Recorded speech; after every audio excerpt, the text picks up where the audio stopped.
వాస్తు నిజమేనా లేక మూఢనమ్మకమా?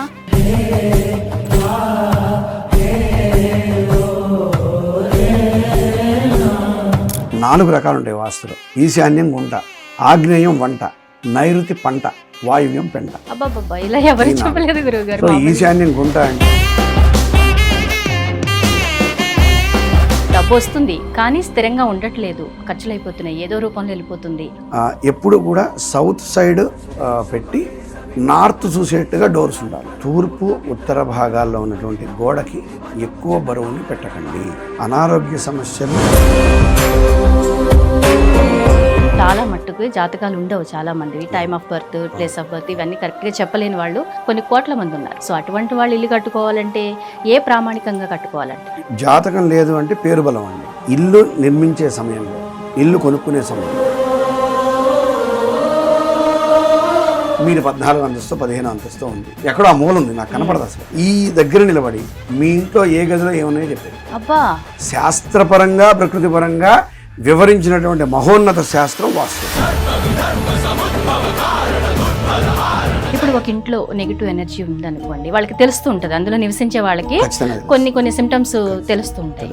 వాళ్ళు వెళ్ళాలి అన్న బయటకు వెళ్ళలేరు, ఆ ఇల్లు ఆపేస్తుంటుంది వాళ్ళని. నెగిటివ్ ఎనర్జీ రకరకాలుగా ప్రభావం చూపిస్తుంది.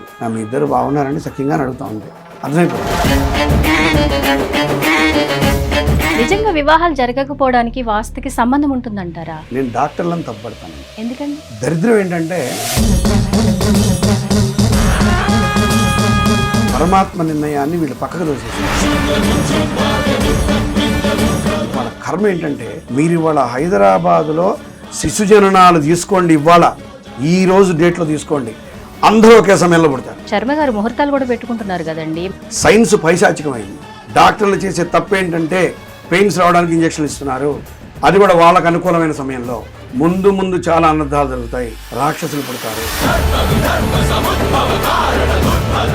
నమస్తే, welcome to hit TV podcast. నేను ప్రహర్షిణి. ప్రతి ఒక్కరికి ఏదో ఒక సమస్య ఉంటుంది. అయితే సహజంగా అందరూ కూడా వాస్తు ప్రభావం వల్లే ఈ సమస్యలు వస్తున్నాయని భావిస్తూ ఉంటారు. వాస్తు నిజమేనా లేక మూఢనమ్మకమా? వాస్తు ఎన్ని రకాలు ఉంటుంది? వాస్తుకి సంబంధించిన చాలా విషయాలు ఈరోజు మనం డిస్కస్ చేయబోతున్నాము. ఈరోజు మనతో పాటు జ్యోతిష్య వాస్తు నిపుణులు, జ్యోతిష్య రత్న, దైవజ్ఞ రత్న డాక్టర్ భీముడిపాటి రవికృష్ణ శర్మ గారు ఉన్నారు. వారితో మాట్లాడి తెలుసుకుందాం. నమస్కారం అండి శర్మ గారు. వాస్తు నిజమేనా లేక మూఢనమ్మకమా? అంటే అనాది కాలం నుంచి వాస్తు వాస్తు వాస్తు అని వింటూ వస్తున్నాము. చాలామంది మార్పులు చేర్పులు చేసుకుంటూ కూడా ఉంటారు. కొంతమందికి మంచి జరుగుతూ ఉంటుంది, కొంతమంది తటస్థంగా ఉంటూ ఉంటారు. దీని గురించి మాట్లాడుకుంటే వాస్తు అసలు ఎన్ని రకాలుగా ఉంటుంది? ఇది నిజమేనా మూఢనమ్మకమా అంటే మీరేమంటారు? శ్రీమాత్రే నమః, శ్రీ గురుభ్యో నమః, జై శ్రీరామ్. వాస్తు అనేది వాస్తవం అండి. వాస్తవమైనదే వాస్తు. వాస్తవం అంటే నిజము అని అర్థం. దీంట్లో నిజమేనా మూఢనమ్మకమా అనే ప్రశ్నకి తావేలేదు.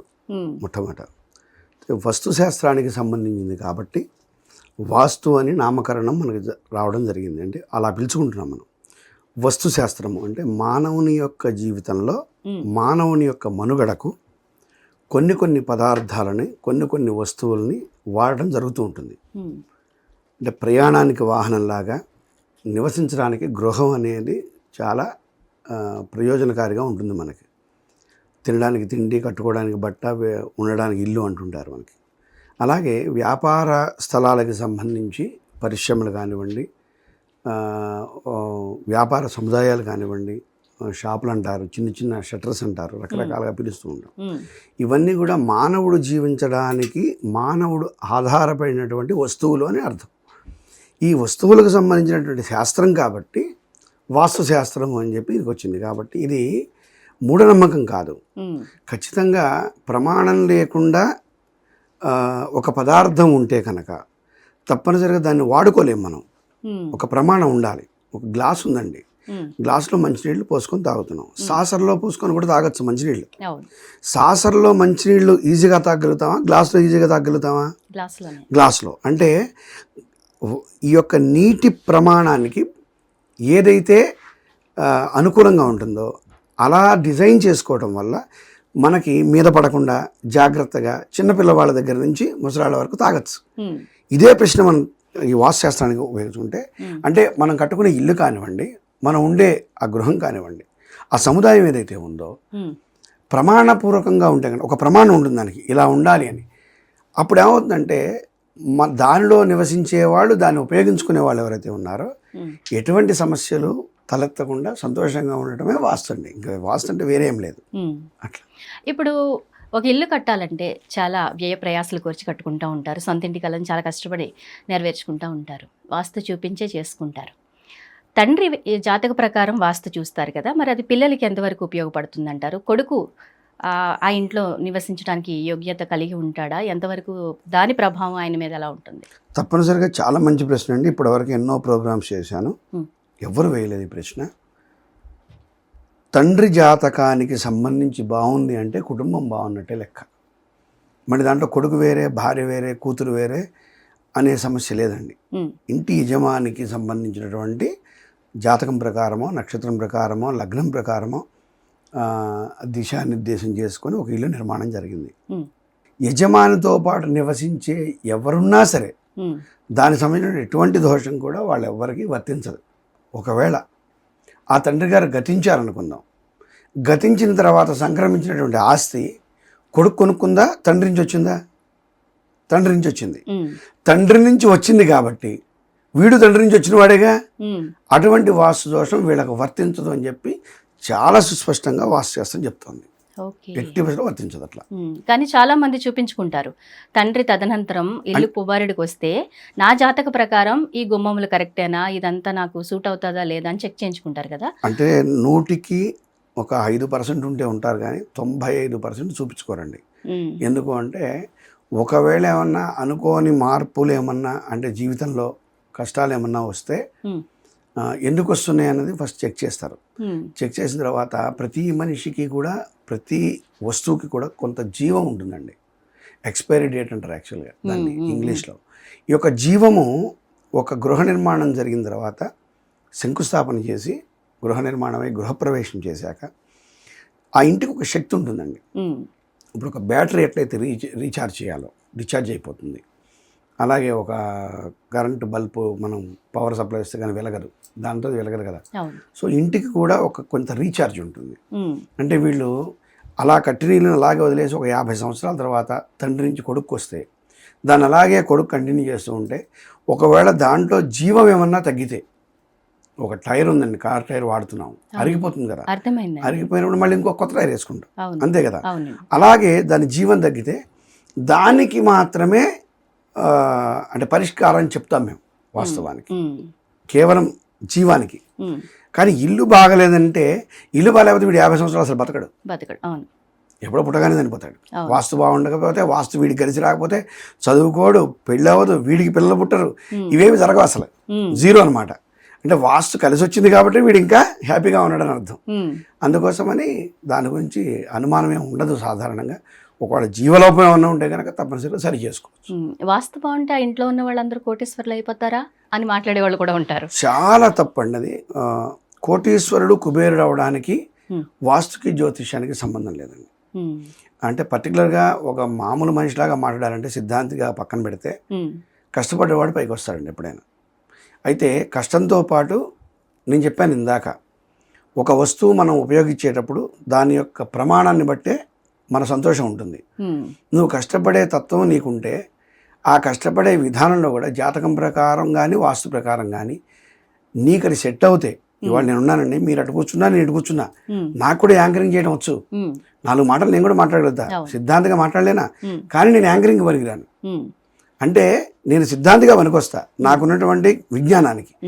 యాంకరింగ్ కూడా చెయ్యవచ్చు, కానీ యాంకరింగ్ వృత్తికి పనికిరాను నేను. అంటే నాకు ఒక వృత్తి, నా జాతకానికో సంబంధించి నాకు ఒకటి రాసిపెట్టి ఉంటుంది, దాంట్లో నిష్ణాతుడు అవుతాడు, బాగా ఉంటాడు, సంతోషంగా ఉంటాడని. ఇక్కడ కోటీశ్వరుడు అనేది రాంగ్ క్వశ్చన్ అసలు. యాక్చువల్గా కోటీశ్వరులు ఎప్పుడూ కూడా వాస్తు వల్లనో జాతకం వలన ఉండరు. జాతకం ఇప్పుడు నేను ఒక ఐఏఎస్ ఆఫీసర్ అవ్వాలండి, నా తండ్రికి కొడుకు ఐఏఎస్ ఆఫీసర్ అయ్యే యోగం ఉండాలిగా. ఓకే, లేకపోతే ఎలా అవుతా? తండ్రికి కూడా ఆ యోగం ఉంటేనే బిడ్డలు అవుతారు. నా తల్లికి ఉండాలిగా, నా భార్యకు ఉండాలిగా, భర్త ఐఏఎస్ ఆఫీసర్ అయ్యే యోగం ఉండాలి కదా. నా భార్యకి ఒక అటెండర్ యోగం ఉందనుకోండి, భర్త ఐఏఎస్ ఆఫీసర్ కిందకి వస్తాడు, అటెండర్ వస్తాడు, అంతే కదా. సో ఇప్పుడు ఒక జాతకాన్ని ఆలోచించుకొని, ఒక వాస్తుని ఆలోచించుకొని కుబేర్లు అయిపోతారు, కోటీశ్వర్లు అయిపోతారు, గవర్నమెంట్ ఆఫీసర్లు అయిపోతారు, చాలా తప్పండి. అది శాస్త్రంలో ఎక్కడ రాసి పెట్టి లేదు కూడా వాస్తవానికి. చాలామంది ఇంట్లో డబ్బు నిలవట్లేదు, ఎంత కష్టపడుతున్నాం, డబ్బు వస్తుంది కానీ స్థిరంగా ఉండట్లేదు, ఖర్చులు అయిపోతున్నాయి, ఏదో రూపంలో వెళ్ళిపోతుంది అనుకునే వాళ్ళు వాస్తు ప్రకారం ఎలాంటి టిప్ పాటించాలంటారు? మనకేంటంటే వాస్తులో ప్రధానంగా మనకి 8 దిక్కులతో పాటు పృథ్వీ, ఆకాశం అండి. మనకి 10 దిక్కులు వాస్తవానికి, భూమి, ఆకాశం. 8 దిక్కుల్లో మనకి ధనధాన్య స్థానం అని ఒకటి ఉంటుంది. ధనధాన్య స్థానానికి సంబంధించి ఎటువంటి లోపాలు ఉన్నా కానీ, అంటే ఆ కోణంలో మనకి 4 కోణాలు గనక చతురస్రంగా మనం భావించినట్లయితే, ధనధాన్య స్థాన కోణం గనక ఏమన్నా ఇబ్బందులు ఉన్నా, ఆ స్థానం గనక ఒకవేళ మూల కోణాలు ఏమన్నా తప్పుగా ఉన్నా, విభిన్నంగా ఆ యొక్క గృహ నిర్మాణం చేసిన కష్టపడ్డంతే వస్తుందండి. నేను ఆ వాస్తు చేసినంత మాత్రం నెలకు 10,000 సంపాదించేవాడు 50 లక్షలు ఏం సంపాదించడు. కానీ 10,000లోనే సంతోషాన్ని పొందగలుగుతాడు, అలాగే ఓ 1,000 రూపాయలు దాచుకోగలుగుతాడు అని చాలా చిన్న లాజిక్.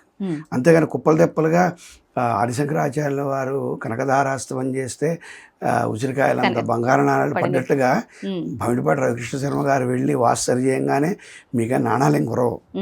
కాకపోతే మీరు సంపాదించే దాంట్లో సంతృప్తి ఒకటి, ఇబ్బందులు రాకపోవడం ఒకటి, అనవసర ఖర్చులు రాకపోవడం ఒకటి, మీకు మీ కష్టాన్ని అనుసరించి ఉన్న దాంట్లోనే 1 రూపాయి మిగలడం అనేది తప్పనిసరిగా జరగడానికి అవకాశం ఉంది అని మన రాశి కూడా ఇవ్వచ్చు. ధనధాన్య స్థానం బాగుంటే అన్ని రకాలుగా కూడా ధనం నిలబడుతుంది అని చెప్పబడుతుంది. అంటే ఆ స్థానము అంటే ఏ స్థానం వస్తుంది? నైరుతి మూల అంటారండి దీన్ని. మనం బీరువా పెట్టుకునే మూల నైరుతి అని మనం తెలుగులో అంటాము. వెస్ట్ అండ్ సౌత్ కార్నర్ అని చెప్పి మనం ఇంగ్లీష్లో చెప్తాం. అంటే బీరువా అని ఎప్పుడు కూడా సౌత్ సైడ్ పెట్టి నార్త్ చూసేట్టుగా డోర్స్ ఉండాలి. అంటే మనం నార్త్ నుంచి డోర్ ఓపెన్ చేయాలి, సౌత్ వైపు బీరువా ఉండాలి, అది కార్నర్గా చేసి ఉండాలి. ధాన్య స్థానము, ధనస్థానము అంటారు. అదేమిటంటే యజమాని యొక్క, అంటే ఇంటి యజమాని ఎవరైతే హెడ్ ఆఫ్ ది డిపార్ట్మెంట్ ఉన్నారో, హెడ్ ఆఫ్ ది ఫ్యామిలీ ఉన్నారో, వాళ్ళు నివాసం ఉండేది పడుకునే స్థలం వాస్తవానికి. అక్కడ ధనధాన్య స్థానము పెట్టడం వల్ల, అక్కడ ధనాన్ని నిల్వ ఉంచడం వల్ల ఎక్కువగా ఉపయోగకరంగా ఉంటుంది అని చెప్పి శాస్త్రం చెప్తుంది. కుబేర స్థానము అది ఇది అని కూడా చెప్తారు. కుబేర స్థానం వచ్చేసరికి మళ్ళీ ఉత్తర స్థానం అండి, నార్త్ అంటారు దాన్ని. ఉత్తర మధ్య భాగాన్ని కుబేర స్థానం అంటారు. కుబేర స్థానం వేరు, ధనధాన్య స్థానం వేరు. ఇప్పుడు బెడ్రూమ్లో ఉండకూడనటువంటి వస్తువులు ఏంటి? దేనివల్ల ఈ ధన ప్రవాహం ఆగే అవకాశం ఉంటుందంటారు? బీరువాకి చుట్టుపక్కల ఎటువంటి వస్తువులు ఉండకూడదు? వాస్తవానికి వాస్తుశాస్త్రం పుట్టినప్పుడు ఫ్రిడ్జ్ లేదండి, వాషింగ్ మిషన్ లేదు, బీరువాలు ఇనుప బీరువాలు లేవు, హెలికాప్టర్లు విమానాలు కూడా లేవు, అయితే ఏసీలు కూడా లేవు. ఇక్కడ వస్తుశాస్త్ర విషయంలో నేను అంటే ప్రధానంగా చెప్పబడేది అంటే, మీరు ఏ వస్తువునైనా పెట్టండి కానీ తూర్పు ఉత్తర భాగాల్లో ఉన్నటువంటి గోడకి ఎక్కువ బరువుని పెట్టకండి. అలాగే దక్షిణ భాగము పడమర భాగంలో కొంచెం వెయిట్ అంటారు, అంటే బరువు స్థానాలు, బట్టల బీరువా కానివ్వండి, వస్తువులు కానివ్వండి. కొంతమంది పంట పండుతుంది, ధాన్యం పెట్టుకుంటారు, ధాన్యం బస్తాలు పెట్టుకోవచ్చు. అంటే బరువుని ఎక్కువగా సౌత్ అండ్ వెస్ట్ సైడ్ ఏ రూమ్లో అయినా సరే ఎక్కువగా పెట్టడం వల్ల, దీనికి ఎందుకు పెట్టకూడదంటే ఉత్తరం పెడితే ఏమవుతుందని కూడా అడిగేవాళ్ళు ఉన్నారు. ఏమీ కాదు, ఏమవుతుందంటే మనకు విశాలంగా ఉండేటటువంటి ఇంట్లకి ఇరుకిళ్ళకి చాలా తేడా ఉంది. మనము డోర్లు వచ్చేసరికి తూర్పు ఉత్తర భాగాల్లో ఉంటాయి. ఎప్పుడైతే మీరు ఇవన్నీ ఐటమ్స్ అటు పెట్టారో మీకు రాకపోకకి అడ్డంగా ఉంటుంది. పర్టికులర్గా మాట్లాడుకుంటే ఒక మనిషిగా ఏదైతే ఉత్తర కుబేర స్థానము, అశ్విని దేవతలు ఉండే స్థానము, ఇంద్రాది దేవతలు మన పరిపాలకులు ఉండే స్థానంలో బరువు ఉండటం వల్ల అనారోగ్య సమస్యలు, అనుకోని ఆపదలు రావడానికి ఎక్కువ అవకాశం ఉంటుంది. కాబట్టి ఆ వస్తువు పెట్టద్దు, ఈ వస్తువు పెట్టద్దు అని రూల్ ఏం లేదు. ఎందుకంటే పాపం ఒక్క గది ఉన్న వాళ్ళు కూడా ఉన్నారు భూమి మీద. ఇప్పుడు నా ఇంటర్వ్యూ చూసి వాళ్ళకి double bedroom, 3 bedroom, hall, kitchen ఉన్న వాళ్ళు ఉండరు కొంతమంది. వాళ్ళు ఏమనుకుంటారు, మాకున్నది ఒకటే గది, నేను దాంట్లోనే అన్నం వండుకుంటాను, దాంట్లోనే పడుకుంటాను, గురువుగారు దాంట్లో పొయ్యి పెట్టొద్దన్నారు, నేను పొయ్యి ఎక్కడ పెట్టుకోవాలని రేపటి నుంచి పాపం బాధపడుతూ ఉండి ఆ పొయ్యి ఆ గదిలో ఉండబట్టే నాకు కలిసి రావట్లేదని చెప్పి అనవసరమైనటువంటి తలనొప్పి పెట్టుకొని చేసే పని కూడా చేసుకోలేక తన జీవితాన్ని పాడు చేసుకుంటాడు. అట్లా కాదు, ఏ వస్తువు ఎక్కడ పెట్టాలో అక్కడ పెట్టుకోవచ్చు. కాకపోతే అగ్నిస్థానం ఆగ్నేయం, పొయ్యి ఆగ్నేయంలో పెట్టండి. ధనధాన్య స్థానం మనకు నైరుతి భాగం, నైరుతి భాగంలో ధనధాన్యం బీరువా పెట్టుకోండి. వాయువ్య స్థానంలో అక్కడ పెంట స్థానం ఉంటారు. మీకు బాగా తెలుగులో చెప్పాలి అంటే 4 రకాలు ఉంటాయి వాస్తులో. ఈశాన్యం గుంట, ఆగ్నేయం వంట, నైరుతి పంట, వాయువ్యం పెంట. అబ్బాబ్బా, ఇలా ఎవరు చెప్పలేదు గురువుగారు. సో ఈశాన్యం గుంట అంటే బావి కానివ్వండి, నీళ్లు కానీ, నీళ్ళ వసతి. ఎందుకంటే తూర్పుకి మనకి నీటి ప్రవాహం వెళ్తూ ఉంటుంది కాబట్టి అటు మిగిలిన 2 భాగాలు ఎత్తుగా కట్టుకుంటాం కాబట్టి నీరు ప్రవహించే వైపు ఏదైతే ఫ్లో అవుతుందో అటువైపు మనకు నీటి సౌకర్యం ఉండడం వల్ల స్నానం చేసినా ఇతరత్ర వాటికి అక్కడ ఉపయోగించుకోవచ్చు. నెంబర్ 1. ఆగ్నేయం వంట. ఆగ్నేయ భాగంలో ఎక్కువగా వాయువు వీచడు, పెద్ద గాలి రాదు. గాలి వచ్చి పొయ్యి ఆగిపోయేంత స్థితి ప్రకృతి పరంగా ఉండదు కాబట్టి అక్కడ పొయ్యి పెట్టడం వల్ల మంట చక్కగా మండి ఉడికే పదార్థం చక్కగా ఉడుకుతుంది కాబట్టి వంట. అలాగే నైరుతి పంట అంటే మనం దాచుకున్నది తెచ్చుకున్నది యజమాని పడుకుంటే ఏమవుతుందంటే, పిల్లలు అనుకోండి ఏ దొంగ వస్తే లేవరు, శబ్దం అవుతాయి. అదే పెద్దవాళ్ళు మెలుగుగా ఉంటారు కొంచెం. అక్కడ సంపాదించుకుంది ఏమైనా పెట్టుకుంటే ఏదైనా అలిగిడవుతే కనుక ఆయన మెలకు వస్తుంది కాబట్టి ఆయన స్థానంలో పంట. అలాగే వాయువ్యం పెంట అంటే కసువు ఊడ్చినా, ఇల్లు ఊడ్చినా, ఇంట్లో చెత్త పదార్థం ఏదున్నా తీసుకెళ్ళి వాయువ్య భాగంలో కనుక పెట్టుకొని అక్కడి నుంచి బయటికి పంపిస్తే కనుక అన్ని రకాలుగా శ్రేయోదాయకంగా ఉంటుందని చెప్పి శాస్త్రపరంగా ప్రకృతిపరంగా వివరించినటువంటి మహోన్నత శాస్త్రం వాస్తుశాస్త్రం అండి.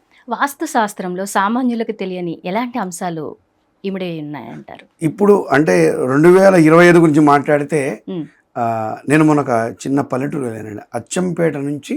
అచ్చంపేట అంటే ఫారెస్ట్ యాక్చువల్, నెక్స్ట్ శ్రీశైలం మనకి. అక్కడి నుంచి ఒక 35 కిలోమీటర్ల ఫారెస్ట్లోకి వెళ్ళాను నేను వాస్తు చూడటానికి. అక్కడ ఆవిడ చదువుకోలేదు, నాకు తెలిసి 1వ తరగతి కూడా చదువుకోలేదు ఆవిడ. వారిళ్ళు వాస్తు చూడటానికి వెళ్ళాను.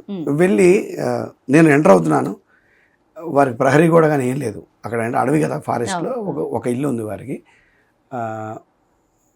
ఆవిడ భర్త చనిపోయారు, అకాల మరణం చెందారు. ఆవిడకి అనుమానం ఒకవేళ ఇంటి వల్ల ఏమన్నా చనిపోయారా అని. నేను వెళ్ళి ఒక అడుగు పెట్టకముందే ఇక్కడ ఈ వాయువ్యంలో రోడ్డు వచ్చిందండి, ఈ రోడ్డు ఎదురుగుండా వాళ్ళ ఇల్లు చూస్తుంది, మా వైపు చూడొచ్చా? మొట్టమొదటి ప్రశ్న ఆవిడది. తర్వాత ఆగ్నేయంలో వాళ్ళు టాయిలెట్ కట్టుకున్నారు, బాత్రూమ్ కట్టారు. ఆవిడ ఆగ్నేయంలో కూడా బాత్రూమ్ కట్టారండి, ఆ కట్టాకనే మా ఆయన గారికి అనారోగ్యం వచ్చింది, అది కట్టొచ్చా అంటే, మీరు వాస్తుశాస్త్రం ఎక్కడ దాకా ప్రవహించింది అని చెప్పడానికి చెప్తున్నాను ఉదాహరణ. అంటే ఒక అడవిలో నివసించేటువంటి ఒక ఫారెస్ట్లో ఎక్కడో మారుమూల గ్రామం, ఖచ్చితంగా బస్సు సౌకర్యం కూడా లేదు. అక్కడి నుంచి 8 కిలోమీటర్లు వస్తే కానీ వారికి బస్సు కనపడదు. అటువంటి కుగ్రామంలో కూడా వాస్తు గురించి ఆలోచించేటువంటి రోజులు వచ్చాయి, కేవలం మీ మీడియా వల్ల. మీకే ఆ గ్రేట్, మీ వల్ల, లేకపోతే రాదండి. కాబట్టి వాస్తుశాస్త్రం అందరికీ పరిజ్ఞానంలో ఉంది. కాకపోతే ఏంటంటే సిద్ధాంత రీత్యా తెలియని సిద్ధాంతులు ఎక్కువైపోయారండి. అంటే పూర్తి అవగాహన వాస్తు గురించి తెలియక ఎట్లా అంటే కాంప్రమైజ్ అయ్యి చెప్తూ ఉంటారు. అంటే వాస్తవం చెప్పాలి, వాళ్ళకు ఉన్నటువంటి సౌకర్యాలను ఉపయోగించుకొని వాళ్ళు దాన్ని పాటిస్తారు. అక్కడ వెళ్ళి వాళ్ళు ఏదో బాధపడతారని చెప్పి మనం కాంప్రమైజ్ అవ్వద్దు వాస్తు విషయంలో. ఇక్కడ ఉండొచ్చా అని అడిగితే పర్వాలేదండి ఉండనివ్వండి అనకూడదు. మరి మీకు వేరే ఫెసిలిటీ లేదు కదా ఉండనివ్వండి అనకూడదు. ఖచ్చితంగా ఎక్కడ ఉండాలో చెప్పాలి. అలా పరిజ్ఞాన లోపం వల్ల జరిగేటటువంటి చిన్న చిన్న ఇబ్బందులు తప్ప వాస్తుపరంగా ఎవ్వరికీ ఏమీ తెలియదండి. 4 దిక్కులు తెలుసు అంతే, మీకైనా ఇంకోళ్ళకైనా 4 దిక్కులు తెలుసు. కానీ ఎందుకు అంటే పూర్తిగా వాస్తుశాస్త్రం చదివిన వాళ్ళకి ఒక ఇంటికి ప్రవేశం జరిగిన తర్వాత, గృహంలో ప్రవేశం జరిగిన తర్వాత అక్కడ వాతావరణ పరిస్థితులను బట్టి కూడా వాస్తు నిర్ణయం జరుగుతుంది. హైదరాబాద్కి ఒక వాస్తు, ఇది దక్కన్ పీఠభూమి, ఎత్తులో ఉంటాం మనం. ఈ ఎత్తులో ఉన్నటువంటి దక్కన్ పీఠభూమి, దీని వైశాల్యం ఎంత, హైదరాబాద్ నగర వాస్తు ఏంటి, ఈస్ట్ ఎన్ని డిగ్రీస్ ఉంది, ఎగ్జాక్ట్లీ 0 ఉందా 90 డిగ్రీస్ ఉందా చూసుకోవాలి, ఎన్ని డిగ్రీస్ డిఫరెన్స్ ఉంది, ఇవన్నీ పరిశీలనలోకి తీసుకొని వాస్తు చెప్పాలిగా తప్ప విజయవాడకి హైదరాబాద్కి సేమ్ వాస్తు ఉండదు. ఎందుకు? ఇప్పుడు మామూలుగా ఈశాన్యంలో నీరు ప్రవహిస్తే మంచిదంటారు. మరి విజయవాడ నగరంలో కృష్ణానదికి లెఫ్ట్ సైడ్ ఉన్నటువంటి ఇళ్ళకి ఆగ్నేయంలో నీరు ప్రవహిస్తుంది. మరి ప్రవహించకూడదుగా వాస్తవానికి, వాస్తు దోషమే కదా. ఇది ప్రకృతి పరంగా వాస్తు దోషం కిందకి రాదు. చాలా క్లారిటీగా చెప్తున్నాం. నీరు ప్రవహించాలి అంటే ఈశాన్యంలో ప్రవహించాలి అంటే మిగిలిన రెండు వైపులా ఎత్తు ఉండాలని అర్థం. మరి మా కృష్ణానది కుడిపక్క వెళ్తుందని చాలా మంది అంటుంటారు. కుడిపక్క వెళ్తే ఆగ్నేయం అన్నట్టు వాళ్ళకి వెళ్ళకూడదు కదా, ఆగ్నేయంలో నీరు ప్రవహిస్తే ఇబ్బంది కదా. మరి తిరుమల తిరుపతి వెంకటేశ్వర స్వామికి ఆగ్నేయంలోనే ఉంది కదా కోనేరు, మరి అంత వైభవం ఎక్కడి నుంచి వచ్చిందని అడుగుతుంది. అట్లా అంటే ఒక ప్రాంతాన్ని బట్టి, ఒక గ్రామాన్ని బట్టి, ఒక పట్టణాన్ని బట్టి, నగరాన్ని బట్టి కూడా వాస్తు అనేది చిన్న చిన్న మార్పులు జరుగుతూ ఉంటుంది. దీన్ని పర్ఫెక్ట్గా ఆ డిగ్రీస్ చెక్ చేసుకొని తూర్పు ఎటు భాగంలో ఉంది, ఎక్కడ సూర్యుడు ఉదయిస్తున్నాడు అన్నీ ప్రమాణంగా తీసుకొని మాత్రమే వాస్తు చెప్పాలమ్మా. కేవలం పాటించవలసింది మీరు అడిగిన ప్రశ్నకు చెప్తున్నా, లోపల గదుల లోపల పాటించాల్సింది కాదు, ప్రమాణం పాటించాలి. ఆ ప్రమాణం ఇప్పుడు రోడ్డు ఉంటుంది, కరెక్ట్గా తూర్పు వేస్తారు, కానీ ఈశాన్యం ఒక 14 నుంచి 24 డిగ్రీలు తిరిగి ఉందనుకోండి, ఇల్లు స్ట్రైట్గా కడతాడు, కానీ ఈశాన్యం లెఫ్ట్కి ఉంటుంది. అది చూసుకొని నిర్మాణం చేసుకుంటే ఖచ్చితంగా తూర్పు మధ్య భాగానికి గనక మనకి గృహ నిర్మాణం కనుక చేసుకుంటే ఖచ్చితంగా అన్ని రకాలుగా బాగుంటుంది. కానీ సమాజంలో ప్రతి ఒక్కళ్ళు వాస్తు చూపించుకుని ఒక గృహ నిర్మాణం చేస్తారు. అది ఏదైనా సరే, ఏ స్థాయి వాళ్ళైనా సరే, సహజంగా జరిగే ఇది. అయినప్పటికీ కూడా మళ్ళీ మళ్ళీ వాస్తు ప్రాబ్లమ్స్ ఎందుకు వస్తున్నాయి అంటారు? అవగాహన లోపం అని చెప్తాము నేను. ఎందుకు అంటే అంటే ఇక్కడ కొంతమంది ఏం చేస్తున్నారంటే సిద్ధాంతులు వచ్చి చెప్పిపోతారండి. చెప్పిన తర్వాత ఇప్పుడు ఆ స్త్రీకి కానీ పురుషుడికి కానీ వాళ్ళ బంధువులు ఎవరో ఉంటారు, ఆ ఇల్లు నిర్మాణ సమయంలో వాళ్ళు వస్తారు, వచ్చి ఇక్కడ ఇది కట్టుకుంటే అడ్డం వస్తుంది కదా, దీన్ని కొంచెం ముందుకు కట్టుకోమని చెప్తారు. అంటే వీళ్ళకి ఏం కావాలి అంటే అందం కావాలి తప్ప, అందం ఆకర్షణ కావాలి, ఇంట్లో ఆరోగ్యం అక్కర్లేదు, ఆయుష్ అక్కర్లేదు. శాస్త్రాన్ని పక్కన పెడతారు. ఒక చిన్న ఉదాహరణ చెప్తాను మీకు. నేను ఒక చోట వాస్తు చూసి చాలా పర్ఫెక్ట్గా చెప్పాను. గృహప్రవేశాన్ని నన్ను పిలిచారు, నేను చెప్పింది ఏది లేదు అక్కడ. అయ్యో, ఏమిటంటే ఆయన భార్య యొక్క అక్కగారు వారు చెప్పారట, ఇక్కడ వంటగదిలో ఇది ఉండే కనుక మనకి కిచెన్ చిన్నగా అయిపోతుంది కాబట్టి ఈ గోడను ముందు జరిపేసి అక్కడ బాత్రూమ్ కట్టుకుందామని చెప్పేస్తున్నారు. వారు కట్టేశారు, ముందు పోయి వెనక బాత్రూమ్. కొన్ని ఇబ్బందులు వచ్చాయి ఆయనకి. సో అంటే చెప్తున్నాను, ఏమవుతుందంటే సిద్ధాంతాన్ని తప్పుపట్టలేను, ప్రజల్ని తప్పుపట్టలేను. తప్పనిసరిగా నమ్మే వాళ్ళని మేము గౌరవించి తీరాల్సిందే, వాళ్ళు నమ్మబట్టే శాస్త్రం అభివృద్ధి చెందుతుంది. కానీ సిద్ధాంతి గారు చెప్పినప్పుడు 1-2 సార్లు ఆలోచించి నిర్ణయం తీసుకోండి. ఖచ్చితంగా వాస్తుశాస్త్రాన్ని నమ్మి సిద్ధాంతి గారి మాట వినేటట్టయితేనే, పండితుడి మాట వినేటట్టయితేనే వారి యొక్క సలహాని పాటించాలి. నమ్మకం లేనప్పుడు వద్దు. ఏమవుతుందంటే ఒక బాధ వచ్చినప్పుడు ఆ గురువు గారు చూశారు కానీ ప్రాబ్లం వచ్చిందని చెప్పి నన్ను ఇంటర్వ్యూ చేస్తున్నారు, నేనేం చేస్తాను, ఇలా ఎలా చెప్పాడయ్యా అంట. వీళ్ళు మార్పు చేసిన విషయం మనకు చెప్పరు. నేనేమనుకుంటాను, ఆ సిద్ధాంతి గారు సరిగా చెప్పలేదు అనుకుంటాను. ఈ విషయాన్ని బయట పెట్టరు మనకి. అంటే కొన్ని ఇబ్బందులు రావడానికి కేవలం కారణం చెప్తున్నా కదండి, 1 అవగాహన లోపం, చెప్పే సిద్ధాంతికి అవగాహన లేకపోవడం. 2 పాటించే వాళ్ళు అమెండ్మెంట్స్ చేసుకోవటం, చిన్న చిన్న మార్పులు చేసుకుంటారు. ఆ చేసుకోవడం వల్ల ఇబ్బందులు వస్తాయి. ఇది చాలా చిన్నదే కదా, అంత ఎఫెక్ట్ ఏం కాదులే అనుకుంటారు. ఎగ్జాక్ట్. సో అలా చేయడం వల్లే వాళ్ళకి సమస్యలు కొని తెచ్చుకుంటున్నారు. ఖచ్చితంగా. అంటే దానివల్ల అనను కొంత కారణం అయి ఉండొచ్చు అంట. చిన్న చిన్న నిర్లక్ష్యాలు. ఇప్పుడు ఒక ఇల్లు కట్టుకున్నాను, చాలా బాగుంది ఇల్లు, నా ఇల్లే అనుకుందాం, నేను వాస్తు సిద్ధాంతిని, 99.99% యాక్యురేట్గా కట్టుకుంటాను. నాట్ 1% అనేది మనకు తెలియదు. అయిపోయింది అనుకోకుండా ఏదో ప్రమాదం జరిగింది అనుకుందాం. నా జాతకంలో కనుక ప్రమాద యోగం లేదనుకోండి, ఇల్లు ప్రమాదం కలిగించలేదు. బాగా గుర్తుపెట్టుకోండి. ఒకవేళ ప్రమాద యోగం ఉందనుకున్నాను జాతకంలో, ఇల్లు కాపాడలేదు. అలాగే జాతకం అద్భుతంగా ఉందనుకోండి, ఇల్లు బాగాలేదనుకోండి, జాతకం కాపాడలేదు. ఎందుకంటే మనం నివసించేటువంటి స్థలం కూడా తప్పనిసరిగా మానవుని యొక్క జీవితం మీద, మొట్టమొదటి చెప్పాను, వస్తువు అంటే మనం ఉపయోగించుకునేటువంటి ఇల్లు అనేది కూడా ఒక వస్తువు. ఆ వస్తువు వల్ల కూడా కొన్ని ఇబ్బందులు రావడానికి అవకాశం ఉంది. ఖచ్చితంగా నిర్ధారణ చేయలేము. అట్లా శర్మ గారు, ఇప్పుడు వాస్తు చూసుకోవాలంటే జాతకం ఉండాలి కదా. జాతకం లేని వాళ్ళు అంటే మన ఇండియాలో చాలా మట్టుకు జాతకాలు ఉండవు. చాలా మంది time of birth, place of birth ఇవన్నీ కరెక్ట్గా చెప్పలేని వాళ్ళు కొన్ని కోట్ల మంది ఉన్నారు. సో అటువంటి వాళ్ళు ఇల్లు కట్టుకోవాలంటే ఏ ప్రామాణికంగా కట్టుకోవాలంటారు? జాతకం లేదు అంటే పేరు బలం అండి. వాడుక పేరు ఏదైతే ఉందో ఆ పేరు బలంతో ఏదైతే నక్షత్రం వస్తుందో జన్మనామము పెడతారు కదా, జన్మ అంటే పిలుచుకునే పేరు. అవును. తర్వాత వ్యవహారనామాన్ని ఇంకోటి మార్చుకున్నారు, పెళ్లికి ముందు ఒకటి పెళ్లి తర్వాత ఒకటి మార్చుకుంటున్నారు. ఇల్లు నిర్మించే సమయంలో, ఇల్లు కొనుక్కునే సమయంలో ఏ నామంతో అయితే వ్యవహరించబడుతున్నారో ఆ వ్యవహరించబడే నామాన్ని వ్యవహారనామం అంటారు. ఆ వ్యవహారనామం మొదటి అక్షరాన్ని ప్రమాణంగా తీసుకొని ఆ దిశానిర్దేశం ఒకటి. అలాగే తప్పనిసరిగా వివాహం అయి ఉన్న వాళ్ళైతే కనుక వారి శ్రీమతి గారిది కూడా తప్పనిసరిగా భార్య. ఎందుకంటే నువ్వు ఎప్పుడైతే వివాహం అయిందో నువ్వు సగమే, మిగిలిన సగం ఇంట్లో ఉందని అర్థం. ఆఫీస్లో నువ్వు సగమే ఉన్నావు. సో ఇప్పుడు నేను ఇక్కడ సగమే ఉన్నా స్టూడియోలో, మిగిలిన సగం నా భార్య ఇంట్లో ఉంది. సో ఆ అర్ధభాగాన్ని కూడా క్యాల్కులేషన్లో తీసుకోవాలి. ఆవిడ నామాన్ని కూడా తీసుకొని కనుక మన నిర్మాణం కనుక చేసుకున్నట్లయితే కనుక 99.99% ఇబ్బందులు రావు అసలు. అట్లా ఇప్పుడు వ్యాపారం స్టార్ట్ చేయాలి అనుకున్న వాళ్ళు ఫ్రెండ్స్తో కలిసి భాగస్వామ్యంగా వ్యాపారం పెట్టాలి అనుకుంటారు. అటువంటి వాళ్ళు వాస్తు ఎలా చూసుకోవాలి, ఎవరిది చూసుకోవాలి? భాగస్వామ్యం అనేసరికి మీకు చాలా గుర్తుపెట్టుకోండి బాగా. స్థలం ఒక్కటి ఒకళ్ళ పేరు మీద ఉంటుంది, స్థలం అందరి పేరు మీద ఉండదు, లేదా స్థలము కంపెనీ పేరు మీద ఉంటుంది. దీంట్లో 2 రకాలు ఉంటాయి. ఒకటైతే ఒక వ్యక్తి పేరు మీద ఉండి అగ్రిమెంట్ రాసుకొని భాగస్వాములు ఎంటర్ అవుతారు. మీరు అవ్వచ్చు, నేను అవ్వచ్చు, 10 మంది అవ్వచ్చు. మన ఎవరి పేరు మీద స్థలం ఉండదు, వ్యాపారమే ఉంటుంది మన పేరు మీద. అలాంటప్పుడు ఆ స్థలం ఎవరి పేరు మీద ఉందో దాన్ని ప్రమాణంగా తీసుకుంటాం. ఒకవేళ కంపెనీ పేరు మీద ఉందాం అనుకుందాం, కంపెనీ మొదటి అక్షరం ఏదైతే ఉందో దాన్ని ప్రమాణంగా తీసుకుంటాం. అలా కాదు, నలుగురు ఫ్రెండ్స్ కలిసి కొన్నారు, నలుగురు ఫ్రెండ్స్ కలిసి అగ్రిమెంట్ చేసుకున్నారు, అలా అవుతే కనుక ఆ నలుగురి మొదటి అక్షరాలు తీసుకొని ఏదైతే నలుగురికి సూట్ అయ్యే ఒక నక్షత్రం ఉంటుందండి. వ్యాపారం గురించి మీరు మాట్లాడారు కాబట్టి మనకు తారాబలం విషయంలో సంపత్ తార అంటారు. సంపద అంటే ధనము, సౌఖ్యము, సంతోషము అని. ఒకటి జన్మతార, జన్మతార వదిలివేస్తాం. తర్వాత సంపత్ తార, తర్వాత విపత్తార, విపత్తును కలిగించేటువంటి నక్షత్రం అని, దాన్ని వదిలేస్తాం వ్యాపారానికి. అలాగే 4వది వచ్చి క్షేమతార.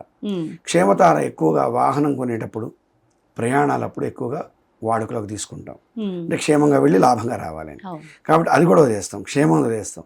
5వది ప్రత్యక్తార, అంటే అనుకున్న పనులు ఆగిపోకుండా ఉండటానికి ఆగిపోతూ ఉంటాయి కాబట్టి ప్రత్యక్తార తీసుకోం. 6వది సాధన తార. అంటే మీరు ఒక వ్యాపారం పెడుతున్నాను గురువు గారు, మీరు నలుగురు ఉన్నాము, మీరు ఏ నక్షత్ర ప్రమాణంగా తీసుకోవాలని కనుక మీరు అంటే కనుక మీ నలుగురికి సరిపోయే సంపత్ తార ఒకటి ఉంటుంది, లేదా సాధన తార ఉంటుంది. సాధన అంటే సాధించడం, మన వ్యాపారం మంచిగా సాధించడం.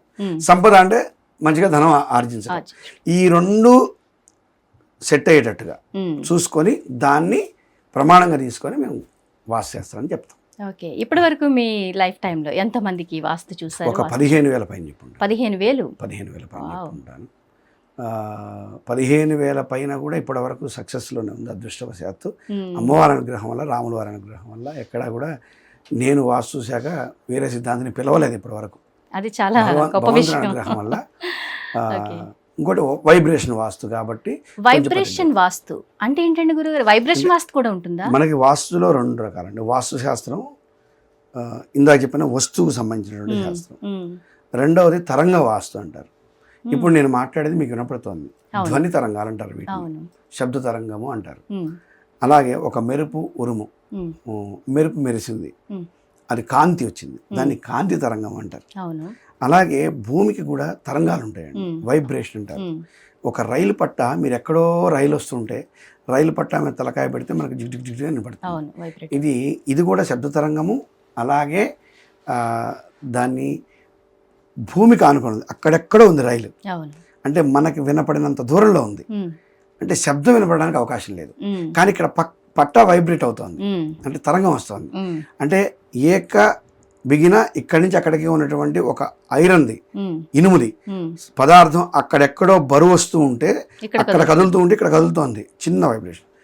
అలాగే భూమి మీద మనం కట్టుకున్న గృహంలో భూమి ఉందండి, పృథ్వీ. అక్కడ ప్రవేశించినప్పుడు నాకు ఒక బీజాక్షరాల ఉన్నాయి, నాకు ఉపదేశం ఉంది. ఆ బీజాక్షరాలు చదువుతూ ఆ స్థలంలోకి ప్రవేశిస్తే అక్కడ భూమిలో ఉన్నటువంటి వైబ్రేషన్ నాకు తెలుస్తుంది. ఆ వైబ్రేషన్ బట్టి మన ప్రధాన సింహద్వారం కానివ్వండి, లేదా మెయిన్ గేట్ కానివ్వండి, ఎంత పెద్ద 100 ఎకరాల జాగా అయినా సరే మెయిన్ గేట్ దగ్గర నిలబడి ఆ 100 ఎకరాల్లో ఎక్కడ ప్రాబ్లం ఉందో కూడా మనం చెప్పొచ్చు. సో తరంగ వాస్తు అంటారు వాస్తవానికి. దీంట్లో నేను స్పెషలిస్ట్ అండి. చాలా బాగా, అంటే మన ఇంటిలోకి రావక్కర్లే, ఒక 20 అంతస్తుల అపార్ట్మెంట్ ఉందనుకుందాం. ఆ అపార్ట్మెంట్ మెయిన్ గేట్ దగ్గర నిలబడి మీరు 14 అంతస్తు 15 అంతస్తు ఉంది, ఎక్కడో ఆ మూల ఉంది, నాకు కనపడదు అసలు. ఈ దగ్గర నిలబడి మీ ఇంట్లో ఏ గదిలో ఏమున్నాయో చెప్పచ్చు. అబ్బా, ఏ మూలన బాత్రూమ్స్ కట్టారు, అసలు ఎందుకు మీకు, అసలు మీరు నన్ను వాస్తుకు పిలిచారంటే ఏం ప్రాబ్లం ఉంది, అది మీరు కింద ఉండే తెలుసుకోగలుగుతారు. మెయిన్ గేట్ నుంచి చెప్పి మెయిన్ గేట్ నుంచి చెప్పచ్చు. అంత పవర్ ఉంటుందండి శబ్ద. 15,000 వాస్తులు కూడా అలా చెప్పినవే. అబ్బా, వాటికి రెమెడీస్ ఎలా ఉంటుందండి? అంటే తరంగము బాగాలేకపోతే కనుక నెక్స్ట్ దానికి పరిష్కారం చేసుకోవాలి. వైబ్రేషన్ బాగాలేదు, నెగిటివ్ ఎనర్జీ ఉందనుకోండి, ఆ నెగిటివ్ ఎనర్జీని బయటికి పంపించేసేయటమే. దానికి సంబంధించినటువంటి పూజలు పునస్కారాలు చెప్తాం, ఎవరో ఉంటారు వాళ్ళతో చేయించుకుంటారు వాళ్ళు. ఇప్పుడు ఒక ఇంట్లో నెగిటివ్ ఎనర్జీ ఉందనుకోండి, వాళ్ళకి తెలుస్తూ ఉంటుంది, అందులో నివసించే వాళ్ళకి కొన్ని సిమ్టమ్స్ తెలుస్తూ ఉంటాయి. వాళ్ళు వెళ్ళాలి అన్న బయటికి వెళ్ళలేరు, ఆ ఇల్లు ఆపేస్తూ ఉంటుంది వాళ్ళని. అటువంటప్పుడు ఏం చేస్తే వాళ్ళకి విముక్తి వస్తుంది అంటారు? నెగిటివ్ ఎనర్జీని పంపించి. నెగిటివ్ ఎనర్జీ ఎటువంటి ఎనర్జీ అనేది మనం కనిపెట్టాలండి ఫస్ట్. అంటే ధనం మీద ఇబ్బంది చూపిస్తుందా, ఏదైనా వాహన ప్రమాదాలు అవుతున్నాయా, ఆరోగ్యాన్ని చూపిస్తుందా, ఆ పిల్లల విద్య మీద ఏమైనా ఎఫెక్ట్ చూపిస్తుందా, ఒకళ్ళు బాగా చదువుకున్నారు ఉద్యోగాలు రావట్లేదా, లేదా వివాహాలు అవ్వట్లేదా, సంతానం కలగట్లేదా, లేదా ధనం ఎవరికన్నా ఇచ్చి మోసపోయారా, లేకుంటే కుటుంబ సమస్యలు ఉన్నాయా, భార్యాభర్తల మధ్య సమస్య ఉందా. నెగిటివ్ ఎనర్జీ రకరకాలుగా ప్రభావం చూపిస్తుంది. దాన్ని నేను ఎంటర్ అవ్వగానే కనిపెడితే ఈ ప్రాబ్లం ఉంది అని చెప్పి దాన్ని మనం చెప్పేచ్చు వెంటనే. మీ ఇద్దరు బాగున్నారని సఖ్యంగా అడుగుతాం, అంతే, అర్థమైపోతుంది వెంటనే వాళ్ళకి. ఆ ప్రధాన సమస్య అదేనండి, అందుకే పిలిచాం గురుగారు అంటారు వెంటనే. అమ్మ ఈ పరిష్కారం చేసుకోండి, సుబ్రహ్మణ్య స్వామి దేవాలయానికి వెళ్ళండి, లేదా ఒక వెంకటేశ్వర స్వామిని కొలవండి, అమ్మవారిని కొలవండి, కాస్త పూజ చేసుకోండి, ఇంట్లో దీపం పెట్టండి, ఏవో చెప్తాం, చిన్న పరిష్కారాలు చెప్తాం. ఆ పరిష్కారాలతో ఏమవుతుందంటే ఖచ్చితంగా పారాసిటమాల్ వల్ల జ్వరం తగ్గుతుందో లేదో నాకు తెలియదు, కానీ పారాసిటమాల్ వేసుకున్నాను అని సాటిస్ఫాక్షన్తో 50% జ్వరం తగ్గిపోతుంది. చక్కగా చెప్పారు. అది టాబ్లెట్ పడింది కాబట్టి నాకు తగ్గిపోతుందని సైకలాజికల్ గా వాళ్ళు ఫిక్స్ అయిపోతారు. పారాసిటమాల్ వేసుకొని కూడా జ్వరం తగ్గని వాళ్ళు కొన్ని లక్షల మంది ఉంటారు రోజు. అవునవును. వాడికి తగ్గింది అంటే అర్థం ఏంటి, వాడు సాటిస్ఫాక్షన్ లో ఉన్నాడు, వాడు నమ్మాడు ఫస్ట్ ఆఫ్ ఆల్, నమ్మకంతో. సో మీరన్నటువంటి ఇవాళ అందరూ పాటించే సైన్స్ లోనే అంత మతలబు ఉంటే మహర్షులు కనిపెట్టినటువంటి వాస్తుశాస్త్రంలో ఎంత మతలబు ఉంటుంది. కాబట్టి నమ్మకం అనేది ప్రధానం అండి. ఈ రోజుల్లో సమాజంలో చాలా మందికి పెళ్ళిళ్ళు అవ్వట్లేదు, తల్లిదండ్రులు చాలా బాధపడుతున్నారు, పిల్లలు కూడా బాధపడుతున్నారు, అరే ఇంత వయసు వచ్చినా ఇంకా వివాహాలు జరగట్లేదు ఏంటి అని. నిజంగా వివాహాలు జరగకపోవడానికి వాస్తుకి సంబంధం ఉంటుందంటారా? దీన్ని ఎలా చెక్ చేసుకోవాలి? ఈ విషయంలో అంటే వాస్తు సంబంధించిన ప్రోగ్రామ్ కాబట్టి నేను మాట్లాడచ్చు లేదు నాకు తెలియదు, కానీ నేను తప్పనిసరిగా డాక్టర్లను తప్పబడతానండి. ఎందుకండి? ఎందుకు డాక్టర్లను తప్పబడతానంటే 1990కి పూర్వం 1990కి పూర్వం సిజేరియన్స్ చాలా తక్కువ అండి. ఆపరేషన్ చేసి శిశువుల్ని బయటికి తీయడం అనేది చాలా తక్కువ. అవును. కర్మకాలం ఏమైందంటే సైన్స్ విజ్ఞానం పెరిగిన తర్వాత ఇది తప్పనిసరిగా మీరు నోట్ చేసుకొని అవకాశం ఉంటే ఇది సెపరేట్గా కట్ చేసి పెట్టండి. నాకు ఎందుకు అంటే దరిద్రం ఏంటంటే అసలు శిశువులు నార్మల్ డెలివరీ రావడం చాలా అరుదు. పరమాత్మ నిర్ణయాన్ని వీళ్ళు పక్కకు దోసేశారు, నెంబర్ 1. 2, 1990 తర్వాత డాక్టర్ గారు ఎప్పుడు లేస్తారంటే పొద్దున 5 గంటలు లేస్తారు. మంచిగా ఫ్రెష్ అయ్యి ఆవిడ గైనకాలజిస్ట్ కానీ మొగ కానీ ఆడ కానీ ఆవిడ మంచిగా మేకప్ అయ్యి 8ంటికి వస్తారు హాస్పిటల్కి. 8 నుంచి 11 వరకు ఆపరేషన్ చేస్తారు, లేదా 12. పాపం వారికి లంచ్ అవర్లో చేయరు. లంచ్ చేసిన తర్వాత పాపం 1 గంట పడుకోవాలి కదా, వారు పడుకుంటున్నారు. పడుకున్నాక సాయంత్రం మళ్ళీ 6ంటికి స్టార్ట్.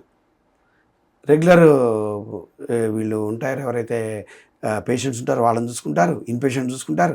మెల్లగా 8కో 9కో ఆపరేషన్ చేస్తారు. అంటే శిశువుల జననము అయితే పొద్దునైంది, లేదా రాత్రి 9 అయింది. అంతకుముందు తెల్లవారుజామున 3ంటికి, 1 గంటకి, 12ంటికి, 11ంటికి, 5, 6, 4, 3 ఇష్టం వచ్చి పుట్టేవాళ్ళు. ఒక్కొక్క లగ్నం ఒక రకంగా ఉంటుంది, ఒక్కొక్కరి నక్షత్రం ఒక రకంగా ఉంటుంది, ఒక్కొక్కరి జాతకం ఒక రకంగా ఉంటుంది. ఇవాళ కర్మ ఏంటంటే మీరు ఇవాళ హైదరాబాదులో శిశు జననాలు తీసుకోండి, ఇవాళ ఈరోజు డేట్లో తీసుకోండి, అందరూ ఒకే సమయంలో పుడతారు. అయితే ఉదయం 6 నుంచి 9 10 లేదా సాయంత్రం 6 నుంచి 9 10. శర్మ గారు ముహూర్తాలు కూడా పెట్టుకుంటున్నారు కదండి, మంచి ముహూర్తంలో. దరిద్రము అనే పదాన్ని నేను వాడింది, నేను డాక్టర్లను విమర్శించట్లేదండి. నేను వాళ్ళ ఆరోగ్యంగా ఉండడానికి కూడా డాక్టర్లే కారణం. రేపు నాకు ఇబ్బంది వచ్చినా డాక్టర్లే నాకు ప్రాణం పోయాలి. కానీ నేను ఏమన్నానంటే సైన్స్ పైశాచికమైంది. ఆ దరిద్రం వల్ల ఏమవుతుందంటే అండి, లగ్నంలో శని లేదా సప్తమంలో శని, లగ్నంలో కుజుడు లేదా సప్తమంలో కుజుడు. ఇవాళ లగ్నంలో శని ఉన్నాడు అనుకోండి, మేను లగ్నంలో పిల్లవాళ్ళు పుడితే 1000 మంది పుడితే హైదరాబాద్లో 1000 మందికి లగ్నంలో శని ఉంటాడు, వాళ్ళకి పెళ్ళిళ్ళు కావు. అయ్యయ్యో. ఒకవేళ నాలాంటి జ్యోతిష్యుని కన్సల్ట్ చేస్తే వీడిని పెళ్లి చేసుకోవద్దమ్మా అని చెప్పేస్తాను నేను. లగ్నంలో శని ఉన్నాడు, ఈ అబ్బాయి పనికిరాడంట. లగ్నంలో శని ఉంది, ఈ అమ్మాయి పనికిరాదంట. ఏమవుతుంది? జ్యోతిష్ శాస్త్రం, వాస్తు శాస్త్రం అవేర్నెస్ వల్ల మానవాళికి మంచి జరుగుతుందా చెడు జరుగుతుందా అన్న సందిగ్ధంలో ఉన్నాం మేము కూడా. వాస్తవానికి ఏం చెప్పాలి? ఇన్ని విడాకులు ఎందుకు అవుతాయండి? లేకపోతే ఇంతమంది ఎందుకు పెళ్ళిళ్ళు ఆగిపోతాయి? ఇంతమంది ఎందుకు తిరుగుతారు? పోనీ ఇన్కమ్ సోర్స్ లేదా అంటే ఒకప్పటికంటే ఇప్పుడు ఇన్కమ్ సోర్స్ ఎక్కువ ఉంది. ప్రతి ఒక్కళ్ళకి ఏదో ఒక ఆదాయం ఉంది. సంపాదించుకోవాలన్న తపన ఉంటే 24 అవర్స్లో పని దొరుకుతుంది నీకు. ఒకప్పుడు అది లేదు, అవకాశం లేదు. నాన్న వ్యవసాయం చేస్తే 4 కొడుకులు వ్యవసాయం చేయాలి, అదే 4 ఎకరాల మీద 8 మంది బతకాలి. ఇప్పుడు అలా లేదు. కానీ ఏమవుతుంది? నేను డాక్టర్లను విమర్శించట్లే, మళ్ళీ సభాముఖంగా చెప్తున్నాను. డాక్టర్లు చేసే తప్పు ఏంటంటే పెయిన్స్ రావడానికి ఇంజక్షన్లు ఇస్తున్నారు. అది కూడా వాళ్ళకు అనుకూలమైన సమయంలో. ఇది చాలా తప్పు. ముందు చాలా అనర్థాలు జరుగుతాయి. రాక్షసులు పుడతారు. ఖచ్చితంగా చెప్తున్నాను, ఇవాళ రాక్షసులు పుడతారు. దయచేసి మీరు సిజేరియన్ చేయండి, సంపాదించుకోండి, నేను కాదంటలా. నిజంగా ఇబ్బంది ఉంది, ఆపరేషన్ చేసి శిశువుని బయటికి తీయండి, నేను అది కూడా వద్దంటలేదు. మీ వృత్తి ధర్మాన్ని నేను వ్యతిరేకించట్లా. కానీ మీ టైం కాదండి. ఎప్పుడు నొప్పులు వచ్చాయో అప్పుడు ఆపరేషన్ చేయండి. ఆ నొప్పులు కలిగించేది భగవంతుడు, పరమాత్మ. ఎన్ని రోజులు ఆ శిశువు కడుపులో ఉండాలో, ఎన్ని రోజులు ఆ కడుపులో తిరగాలో, ఆ ఉమ్మనీరులో ఎన్ని రోజులు ఆయన ఈత కొట్టాలో, ఆ శిశువుని దిశానిర్దేశం చేసేది పరమాత్మ. బాగా గుర్తుపెట్టుకుని డాక్టర్స్ అంతా దయచేసి చేతులు జోడించి నమస్కారం పెడుతున్నా. నొప్పులు వచ్చాకనే పిల్లలు కనండి. ఎందుకంటే అమ్మాయి మంచి ప్రశ్న వేశారు ఇవాళ. ఎందుకు పెళ్ళిళ్ళు కావట్లేదు? ఎందుకు కష్టాలు పడుతున్నారు? పెళ్ళి లేని 2 నెలలకు 3 నెలలకు ఎందుకు విడిపోతున్నారు? కేవలం జాతకంలో మీరు చూడండి, 2025 ఈరోజు డేట్లో చూస్తే శిశు జననాల లెక్క మీరు తీసుకుంటే సమయాలతో సహా తీసుకోండి, వాళ్ళ మీడియా వాళ్ళు తీసుకోండి, సేమ్ టైంలో ఉంటారు అందరు, సేమ్ టైమింగ్స్. మేడం గారికి కుదిరినప్పుడే సిజేరియన్. మేడం గారు లంచ్లో రారు పాపం. మళ్ళీ ఆవిడ ఊరు వెళ్తుంటే ఆమె స్కెడ్యూల్ చూసి చెప్తుంది ముందు. వారం రోజులు నేను తిరుమల వెళ్తున్నాను, అరుణాచలం వెళ్తున్నాను, ఈ వారం ఏ ఆపరేషన్ పెట్టకండి, అవసరమైతే నొప్పులు ఆపండి అని కూడా చెప్పే డాక్టర్స్ ఉన్నారు. అదృష్టవంతులమ్మ, మనం బ్రహ్మాండమైన సమాజంలో బతుకుతున్నాం. అది కాబట్టి ఏమనుకోకండి, ఇది వాస్తుశాస్త్రానికి సంబంధించిన ప్రోగ్రామ్ అయినప్పటికీ నాలో ఉన్నటువంటి ఆవేదనని వెలిబుచ్చడానికి ఒక అవకాశంగా భావించి మాట్లాడాను. తల్లిదండ్రులు ఎలాంటి జాగ్రత్త తీసుకోవాలి ఈ సిజేరియన్స్ విషయంలో? అంటే ఇంట్లో పెద్దవాళ్ళు ఉంటారు, అమ్మలు అమ్మమ్మలు, వీళ్ళందరూ కూడా భయపడతారు. సిజేరియన్ అంటే వాళ్ళ కాలం నుంచి కంపేర్ చేసుకుంటే బాబోయ్ అదంటే చాలా ప్రమాదకారి, రేపొద్దున పిల్లకి చాలా ప్రాబ్లమ్స్ అవుతాయని చెప్పి ఒప్పుకోరు. కానీ నేటి సమాజంలో కొంతమంది ఒప్పిస్తున్నారు, ఒప్పుకుంటున్నారు. తల్లిదండ్రులు ఎలాంటి జాగ్రత్త తీసుకోవాలంటారు? అమ్మ, ఒక్కటే, శాస్త్రాన్ని మనం ఫాలో అవ్వాలి, శాస్త్రం మన్ని ఫాలో అవ్వద్దు. బాగా గుర్తుపెట్టుకోండి. జనన విషయం కానీ మరణ విషయం కానీ, మరణం మన చేతిలో లేదు కదా, జననం కూడా మన చేతిలో లేదనే విషయం మీరు బాగా గుర్తుపెట్టుకోవాలి. జాతస్య హి ధ్రువో మృత్యు ధ్రువం జన్మ మృతస్య చ. ఎందుకంటే ఎవరైతే పుట్టారో చనిపోవాల్సిందే, పుట్టినవాడు మళ్ళీ చచ్చిపోవాల్సిందే, చచ్చిపోయినవాడు పుట్టాల్సిందే. నిర్ణయం కేవలం పరమాత్మ నిర్ణయం. భగవంతుడు ఆ వ్యక్తికి, ఆ బిడ్డకి మంచి యోగాలు ఇస్తే వీళ్ళు సిజేరియన్ పేరు చెప్పి యోగాలు రాకుండా కూడా చేసేస్తున్నట్టున్నారు. కేవలం నేను జ్యోతిష పండితుడిగా కొన్ని వేల జాతకాలు పరిశీలిస్తే పర్సనల్ విషయం చెప్పొద్దు, కానీ నా పాపకి, నాకు ఒక్కతే కూతురు, నేను వివాహం చేయాలంటే 250 సంబంధాలు చూస్తే 250 సంబంధాల జాతకాలు కేవలం అవే లగ్నాలు, అవే శని, అవే కుజదోషాలు. ఇప్పుడు చెప్పండి, అబ్బా, జాతక రాగానే ఇలా చూడటం, ఈ లగ్నం పనికిరాదని తీసేయడం. చెప్పండి, ఇప్పుడు ఎంతమంది పిల్లలకి నేను వద్దని చెప్పుంటాను. నేను వేరే దాచట్లేదు, ఉన్న వాస్తవం మాట్లాడుతున్నా. అలాగే నా బంధువర్గంలో ఎంతమంది చూపించుకొని ఉంటారు పెళ్ళిళ్ళ కోసం, ఎంతమందికి ఆ సమయంలో పుట్టిన వాళ్ళు వద్దని చెప్పుంటాను. అంటే ఎందుకు అంటే వివాహ విషయంలో మమ్మల్ని ఎప్పుడైతే సంప్రదించారో ఓ కారో బండో ఇల్లో కాదు, బాగాలేకపోతే అమ్మ వేసుకోవడం అనడానికి. నిండు 100 ఏళ్ల జీవితానికి మేము చెప్పేది తొలిమెట్టు. మా ఒక్క మాట ఆధారంగా 100 సంవత్సరాల జీవితం ఆధారపడి ఉంటుంది. మేము చాలా జాగ్రత్తగా చెప్పాలి, నోటికొచ్చింది చెప్పడానికి వీలేదు. కాబట్టి ఏం చేస్తాము, ఏమాత్రం లోపం ఉన్నా నో అని చెప్పేస్తాం. ఎస్ అని చెప్పేవి తక్కువ, నో అని చెప్పేవి ఎక్కువ ఉంటాయి. ఎందుకంటే అదేదో జాగ్రత్త కోసం కాదు, వాస్తవం చెప్తే రేపు ఏదైనా ఇబ్బంది వస్తే పలానా గురువు గారు చూశారు, బాగుందని బట్టి పెళ్లి చేశాము, ఇవాళ బాగాలేదు, ఆ దరిద్రుడికి ఏం రాదని నన్ను తిట్టకుండా. సో నేను దీంట్లో కాంప్రమైజ్ అయ్యే పని లేదు. కాబట్టి డాక్టర్ మాట మీరు వింటాం కాదు. నొప్పులు ఎప్పుడు వస్తే అప్పుడే సిజేరియన్ చేయించండి. అది మిట్ట మధ్యాహ్నమైనా అర్ధరాత్రి అయినా, పౌర్ణమైన అమావాస్య అయినా, చతుర్దశి అయినా ద్వాదశి అయినా, ఆశ్లేష నక్షత్రమైనా మూలా నక్షత్రమైనా. నక్షత్రం ఒకవేళ పుట్టాడు, పుట్టనివ్వండి, ఏమవుతుంది, పరిహారం చేసుకుందాం. వర్షం పడుతోంది, వర్షాన్ని ఆపేస్తావా? గొడుగు వేసుకొని వెళ్తావా? గొడుగు వేసుకొని వెళ్తున్నాం. చలేస్తోంది, చలిని ఆపేస్తున్నావా? చలి రోజు పోవా? 4 నెలలు బయటికి వెళ్ళామా? ఇది వేసుకుంటున్నాం, జర్కిన్ వేసుకుంటున్నాం, స్వెటర్ వేసుకుంటున్నాం. అలాగే 27 నక్షత్రాల్లో ఒక అపోహ, ఈ నక్షత్రం వాళ్ళు పుట్టకూడదు, పనికిరాదు, రకరకాలైనటువంటి అపోహలు. అలా వద్దు. వాళ్ళ బోలెడు మనకి ఫెసిలిటీస్ ఉన్నాయి, శాస్త్రం ఉంది చేతిలో, పరిష్కార మార్గాలు ఉన్నాయి. కాబట్టి ఏమవుతోంది, మీరు చూడండి, 27 నక్షత్రాల్లో 16 నక్షత్రాలే జననాలు, మిగిలిన 11 నక్షత్రాల్లో జననమే లేదు అసలు. దాదాపు 10 సంవత్సరాలైంది. ఆశ్లేషాలో పుట్టిన వాళ్ళే లేరు అసలు సిజేరియన్స్లో.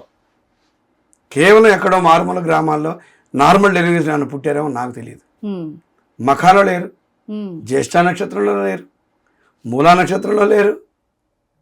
అంటే శాస్త్రం ఏమవుతుందంటే మెడ మీద కత్తి అవుతుంది. అందుకే మీరు ఫస్ట్ ఇన్వెషన్లో మూఢనమ్మకం అనే మాట జనాల్లో వినపడడానికి కేవలం మానవ మాత్రలు చేసే తప్పిదాలు తప్ప శాస్త్రంలో ఎక్కడా కూడా తప్పు లేదండి. శాస్త్రం చాలా గొప్పది, చాలా గొప్పది శాస్త్రం. దాన్ని అవగాహన చేసుకోవడంలో లోపం. పుడతారండి, నార్మల్ డెలివరీ పుడతారు, పుట్టడం ఏమవుతుంది, బోలెడు పాదాలకి దోషాలు ఉంటాయి, తల్లి గండం అంటే సరిపోతుంది, చనిపోదు కదా. పరిష్కార మార్గాలు ఉన్నాయి. అదే నక్షత్రం రాసిన శాస్త్రము ఆ నక్షత్రంలో పుడితే ఆ ఇబ్బందికి ఏ పరిష్కారం చేసుకుంటే ఇబ్బంది తొలుగుతుందో కూడా చాలా విశేషంగా రాశారు. గుండెలు మారుస్తున్నారండి, శాస్త్రం అంత గొప్పది. గుండెలు మారుస్తున్నారు, గుండె తీసి గుండె పెడుతున్నారు, లివర్ తీసి లివర్ పెడుతున్నారు. తల్లిగండ నుంచి బయటపడేలేమా ఇంత గొప్ప శాస్త్రాన్ని పెట్టుకొని. కాబట్టి కేవలం తల్లిదండ్రులు తీసుకోవాల్సిన ఒకే ఒక జాగ్రత్త ఏంటంటే, జాగ్రత్త కూడా కాదు, నేను చెప్తున్నాను సూచన, డాక్టర్లు నమ్మొద్దు. భగవంతుడు ఏ టైంలో ఆ బిడ్డను పంపించాలో భగవాన్ నిర్ణయం. నీకు ప్రెగ్నెన్సీ రావడమే భగవాన్ నిర్ణయం. అదే హాస్పిటల్లో ప్రెగ్నెన్సీ కోసం 1000 మంది తిరుగుతూ ఉంటారు, వాళ్ళకి ప్రెగ్నెన్సీ రాలేదు, నీ బిడ్డకు వచ్చింది. అంటే భగవంతుని యొక్క అనుగ్రహంతోనే వచ్చింది. మానవ అనుగ్రహంతో ప్రెగ్నెన్సీ రావాలంటే అది కల్లా జరగదు. నేను ఓపెన్ ఛాలెంజ్, సంతాన యోగం లేని ఇద్దరికి పెళ్లి చేయండి. సైన్స్ వాళ్ళకి చెప్తున్నా, డాక్టర్లకి ఓపెన్ ఛాలెంజ్. 2 సంతానాల యోగం లేని వాళ్ళని పెళ్లి చేసి సంతానం కలిగించండి. IVF, IUF, ఇంకేనా ఎఫ్, నాకు సంబంధం లేదు, మీ వల్ల కాదని చెప్తున్నాను. ఎందుకు అంటే అది కేవలం పరమాత్మ సంకల్పం. ఒకవేళ వాళ్ళ పూర్వజన్మలో ఏమన్నా పుణ్యం చేసుకుంటేనో, వాళ్ళ తల్లిదండ్రులు ఏమన్నా పుణ్యం చేసుకుంటే కలగాలి తప్ప ఖచ్చితంగా కలగదు. కాబట్టి ఏమవుతుందంటే అవే లగ్నాలు, అదే పంచమ స్థానం అంటే సంతాన స్థానం బాలేదంట. ఆయుష్ స్థానం బాలేదండి వద్దంటారు. ఎందుకు?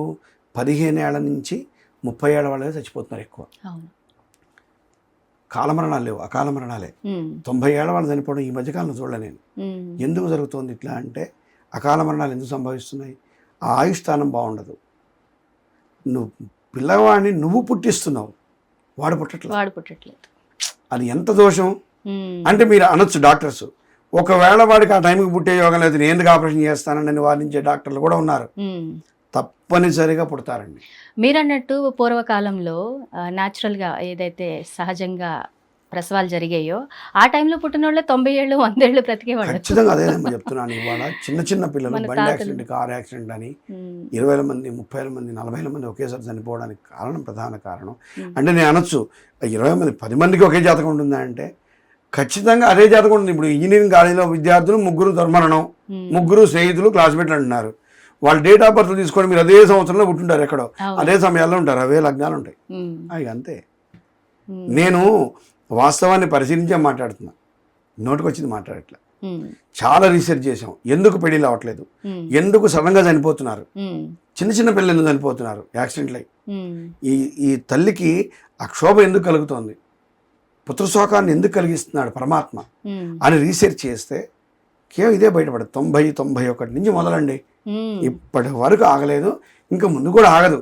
ఈ ఇంటర్వ్యూ ఎంతమంది చూస్తారో, ఎంతమంది షేర్ చేస్తారో, ఎంతమంది వరకు వెళ్తుందో, ఎంతమంది రాంగ్ కామెంట్ చేస్తారో, లైట్ కామెంట్ నాకు తెలియదు. కానీ నేను వాస్తవం మాట్లాడాను, అందరూ బాగుండాలని మాత్రమే మాట్లాడాను.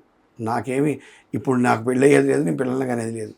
కానీ వాస్తవం మాట్లాడుతున్నా, ప్రజలంతా బాగుండాలి. కానీ చాలా మంచి పాయింట్ చెప్పారు శర్మ గారు. ఎందుకంటే దేవుడు ఎప్పుడు ఆ బిడ్డని పుట్టించాలని ఆయన సంకల్పించాడో అప్పుడే రానిద్దాం. అంతే. అప్పుడు రాణించినప్పుడు ఆయన ఇవ్వాల్సిన దీవెనలు ఆయన ఇస్తాడు కదా. మనకి మనమే చిన్న ఉదాహరణ మన భాగవతాన్ని తీసుకుంటే, నేను 8వ గర్భంలో పుడతానని చెప్పి ముందే డిసైడ్ అండి. ఎందుకు 1వ గర్భంలో పుట్టడానికి విష్ణుమూర్తి చేత కదా. కంసుడి జాతకంలో 8వ గర్భంలో పుట్టినవాడు మేనలుడుగా పుట్టిన వాడికే వాడిని చంపగలిగే శక్తి ఉంటుందని చెప్పి జ్యోతిష శాస్త్రం రాసిపెట్టింది. అందుకే 7లో పుట్టచ్చు, 6లో పుట్టచ్చు, 5లో కూడా పుట్టచ్చుగా. విష్ణుమూర్తికి టైం లేదా, లేకుంటే కంసుడికి టైం లేదా, దేవకి వసుదేవులకు కూడా టైం ఉంది కదా. కానీ ఎందుకంటే అది నిర్ణయం. ఫలానా సమయానికి రామ కళ్యాణం జరగాలనేది విశిష్టత. ఫలానా టైంకి అడవులకు వెళ్ళాలి, ఫలానా టైంకి పట్టాభిషేకం. ఏమండి ముహూర్తాలు ఎందుకు పెట్టారు ఆ రోజు, ఎందుకు చేశారు అంటే ఆ రోజున ఎక్కడా కూడా వశిష్ఠ మహర్షి కానివ్వండి, విశ్వామిత్ర మహర్షి కానివ్వండి, ఏ మహర్షులు కూడా రామజననానికి కూడా ముహూర్తం పెట్టలేదండి. 60,000 సంవత్సరాల తర్వాత దశరథ మహారాజుకి రాముల వారు జన్మించారు. అది కూడా వరప్రసాదంగా చూడండి. అంత అపర కుబేరుడు చక్రవర్తి, 3 భార్యలు పోని, ఒక ఆమెకు కాదు ఒక ఆమెకు పుట్టాలిగా, శక్తి ఉందిగా, తేజస్సుందిగా, ఎందుకు పుట్టలేదు? కాలం కలిసి రావాలంటే సమయం ఉంటుంది, ఆ సమయానికే సంతానం కలుగుతుంది. పుట్టేవాడు యోగ్యుడవుతాడు, వీరుడవుతాడు, అదృష్టవంతుడవుతాడు. మనం నిర్ణయిస్తే దౌర్భాగ్యుడవుతాడు. అది గ్రహించుకోండి. వాస్తుదోషంలో వాయువ్య స్థానం బాగుండాలండి. ఎందుకంటే ప్రధానంగా తీసుకుంటే మనకి తూర్పు నుంచి మొదలు పెడదాం మనం. ఆగ్నేయ భాగం యజమానురాలు అంటే ఎవరైతే భార్య ఉందో, ఇల్లాలు, ఆవిడ స్థానంగా చెప్తాం మనం. అంటే ఆవిడ వంట చేస్తుందని కాదు, మళ్ళీ తప్పుగా భావించకండి. ఆవిడ అక్కడ వంట చేస్తేనే అందరూ ఆయుష్తో ఆరోగ్యంగా ఉంటారని అర్థం. కాబట్టి ఆవిడ స్థానము అక్కడ ఏదన్నా దోషం ఉంటే ఆవిడకి ప్రమాదం. నైరుతి యజమాని స్థానం, అక్కడ ఏదైనా దోషాలు ఉంటే యజమాని చేసే పనికి ఆరోగ్యంగా కానివ్వండి, ఆర్థికంగా కానివ్వండి, అన్ని రకాల ఇబ్బంది. వాయు చిన్నపిల్లల స్థానం, పిల్లలు అంటే వాళ్ళకి ఏవైతే పిల్లలు ఉన్నారో వాళ్ళు 25 ఏళ్ల వాళ్ళైనా పిల్లలే, అంటే వివాహం కాని వాళ్ళు. పిల్లల స్థానానికి ఇబ్బంది ఉంటుంది. అంటే వాయువ్య స్థానాన్ని ఖచ్చితంగా కోణాలు కానివ్వండి జాగ్రత్తగా చూసుకోవాలి. అక్కడ ఎటువంటి దోషాలు లేకుండా బాత్రూమ్ కట్టడం కానివ్వండి, ప్రహరీ గోడ కానివ్వండి, ఇంటి లోపల గోడ మూలల కోణాలు కూడా ఖచ్చితంగా సరిచూసుకుంటే కనుక పిల్లలకు సంబంధించినటువంటి అన్ని రకాల అభివృద్ధికి ఆటంకం కలగకుండా ఉంటుంది. పిల్లల అభివృద్ధి అంటే ప్రధానంగా మొట్టమొదటి విద్య, చక్కగా చదువుకుంటారు. 2 వారికి ఉద్యోగం, సంపాదనకు సంబంధించినటువంటి మార్గాలు మంచిగా సుగమం అవుతాయి. 3వది వివాహం. ఇంకా అక్కడి నుంచి మళ్ళీ వేరే ట్రాక్ మారిపోతుంది. వివాహం ఏంటంటే మళ్ళీ వాడి సంసారం వాళ్ళది కదా. కాబట్టి ఈ 3 అంటే విద్య, ఉద్యోగము, వివాహంతో పాటు వివాహం వరకు ఉన్నటువంటి కాల పరిధి ఏదైతే ఉందో దాంట్లో ఆరోగ్యం అండి. అంటే వాడు చక్కగా ఆరోగ్యంగా ఉంటేనే కదా ఎగ్జామ్ బాగా రాస్తాడు. ఎగ్జామ్ టైంలో తలనొప్పి వస్తే రాయలేడు కదా. అంటే ఈ గడిచే కాలంలో ఆరోగ్యం బాగుంటుంది. ఈ 4 విషయాలు కనుక మనం వాయువ్యాన్ని చూసుకుంటాం. వాయువ్య స్థానంలో ఏమాత్రం వైబ్రేషన్ బాగాలేకపోయినా, లేదా వాస్తు బాలేకపోయినా ఖచ్చితంగా వారికి ఏదో లోపం ఉంటుంది ఆ పిల్లలకి. ఈ మధ్య ఆటిజం అని చెప్పి పిల్లలు పుడుతున్నారు. అలా కూడా పుట్టచ్చు. మాటలు సరిగా రాకపోవచ్చు, చెవులు సరిగా వినపడకపోవచ్చు, దృష్టిలోపం అవ్వచ్చు, వాక్లోపం అవ్వచ్చు, రకరకాలు. ఇంకా కొత్తగా వచ్చింది ఏంటంటే జుట్టు కూడా ఉండట్లేదు కొంతమందికి. అసలు ఫ్రీగా పెరిగేది అదే, అది కూడా ఉండట్లేదు. అంటే నేను వాస్తుశాస్త్రానికి జ్యోతిశాస్త్రం ముడిపెట్టట్లే, కానీ ఆ పిల్లవాడి మానసికంగా కుంగిపోవడానికి ఏదో కారణం ఉండాలి కదా పాపం. అది జుట్టు కూడా అయి ఉండొచ్చు. అయ్యో నాకు జుట్టు లేదనుకుంటే చాలు కదా, మానసికంగా కుంగిపోతాడు. ఏదో కారణం, కాలంకర చెయ్యంకర, అట్లాగే ఏదో ఒక లోపం. ఇది వాయువ్య స్థానాన్ని జాగ్రత్తగా పెట్టుకోకపోతే సంతానానికి సంబంధించి, పిల్లలకు సంబంధించి కొన్ని ఇబ్బందులు, లోపాలు తలెత్తడానికి అవకాశం ఉంటుంది. చాలామంది అంటారు, గురువుగారు మన అద్దిల్లు కదండి, ఇది ఓనర్ కదా, నేను కాదు కదా అంటుంటారు.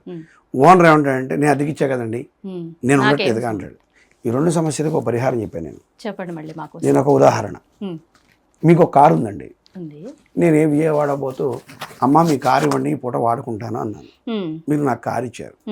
కర్మగాలి మధ్యలో యాక్సిడెంట్ అయింది, నాకు దెబ్బలు తగిలాయి, కారు కూడా పాడైపోయింది.